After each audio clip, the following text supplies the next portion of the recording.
الحمدللہ رب العالمین والصلاة والسلام علی سید المرسلین اما بعد فاعوذ باللہ من الشیطان الرجیم بسم اللہ الرحمن الرحیم۔ السلام علیکم ورحمۃ اللہ وبرکاتہ۔ امید کرتا ہوں آپ سب خیریت سے ہوں گے۔ اللہ تعالی ہم سب کے حال پہ اپنا فضل و کرم فرمائے، آمین۔ ناظرین، آپ دیکھ رہے ہیں وسیم قادری چینل۔ میں صوفی محمد وسیم قادری آپ کی خدمت میں حاضر ہوں۔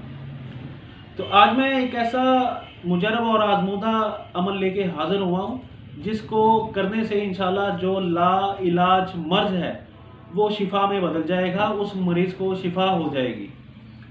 تو ایسے مرض چاہے وہ کینسر ہو، ہیپاٹائٹس ہو، یا اس کے علاوہ معدے کا مسئلہ ہو، دل کا مسئلہ ہو، ہارٹ اٹیک کا مسئلہ ہو، اور ٹائیفائڈ ہو جو ختم نہ ہوتا ہو، اور اس کے بعد شریانوں کا مسئلہ ہو، اور اس کے بعد دماغ کا مسئلہ ہو، اعصابی کمزوری ہو، یا جادوئی طاقتیں ہو، یا ایسا لا علاج مرض جو سمجھ نہیں آ رہا، تو انشاءاللہ یہ عمل کریں آپ۔ انشاءاللہ اس پر جو میں آپ کو عمل بتانے جا رہا ہوں، اس کے اوپر عمل کرنے سے انشاءاللہ جو لا علاج مرض ہے وہ شفا میں بدل جائے گا انشاءاللہ۔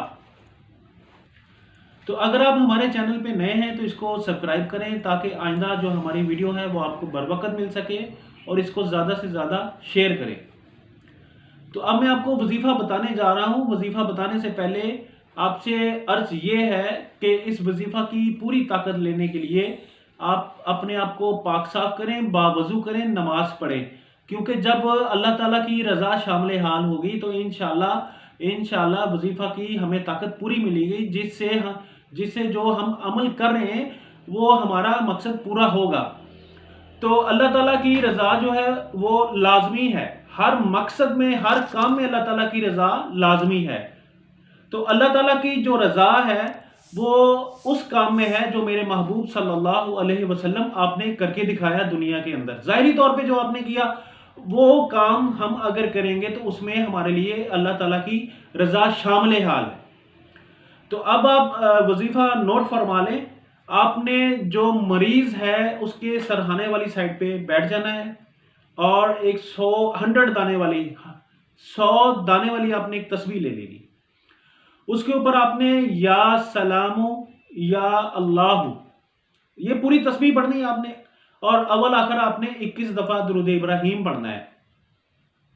تو آپ نے پڑھنے کے بعد پانی کے اوپر دم کرنا ہے، وہ پانی آپ نے مریض کو پلا دینا ہے، اور وہ جو تسبیح ہوگی وہ آپ نے مریض کے سرہانے کے نیچے رکھ کے چلے جانا ہے۔ جو اگلا دن ہوگا آپ نے اسی وقت آنا ہے، جس دن جو آپ نے پچھلے دن دم کیا تھا اسی ٹائم پہ آپ نے نیکسٹ ڈے آنا ہے۔ تو انشاءاللہ آپ نے جو پہلے والا دم کیا تھا اسی طرح آج بھی دوسرے دن اسی طرح آپ نے دم کرنا ہے۔ تو یہ عمل آپ نے 21 دن تک کرنا ہے، 21 سے 41 دن تک آپ نے یہ عمل کرنا ہے۔ انشاءاللہ 41 روز ختم ہونے سے پہلے جو ڈاکٹرز حضرات آپ کے مریض کو جواب دے چکے تھے وہ موت کی طرف جا رہا تھا، انشاءاللہ یہ ایک ایسا وظیفہ ہے انشاءاللہ جو آپ کا مریض موت کی طرف جا رہا تھا، انشاءاللہ اس کو شفا میں بدل دے گا۔